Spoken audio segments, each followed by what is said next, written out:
Now, going into the next bit of information, you've got some info on the National Science Foundation's budget, but you can read that at your leisure. We're going to focus here on the NIH return on investment. So if you click on that, it'll open up a document that looks like this, the Impact of NIH Research. So NIH, again, is the National Institutes of Health. There are a variety of institutes, including the National Institute of Environmental Science, National Cancer Institute, National Institute for Allergies and Infectious Diseases, and there's a bunch of other ones that we'll talk about later. So where do NIH dollars go in regards to the economy? So in 2018, the NIH got $37 billion budgeted to them by Congress. And the NIH, as you saw already, is the single largest funder of biomedical research.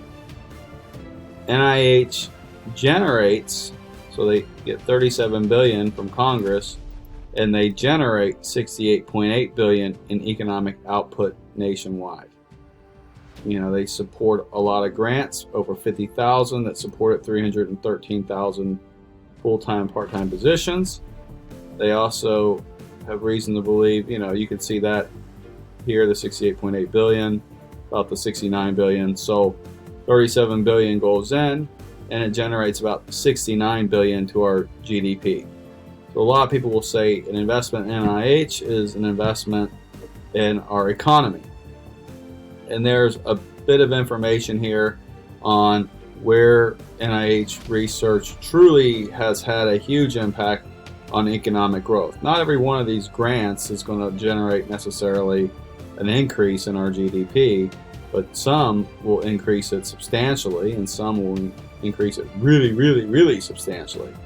So NIH funded the Human Genome Project, and that's been estimated as having a $1 trillion economic growth impact.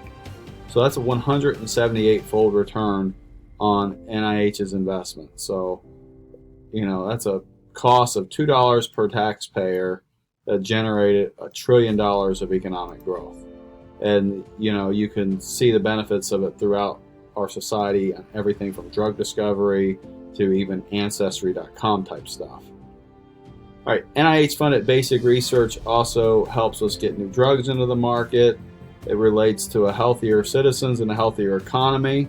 So some of this is a bit dated, but using, you know, NIH's expenditures that they had, you know, back in the day to what they are now, and looking at life expectancies that have increased because of NIH investment, it's estimated that the research-related gains have contributed to about $3.2 trillion per year through having healthier citizens and a healthier economy.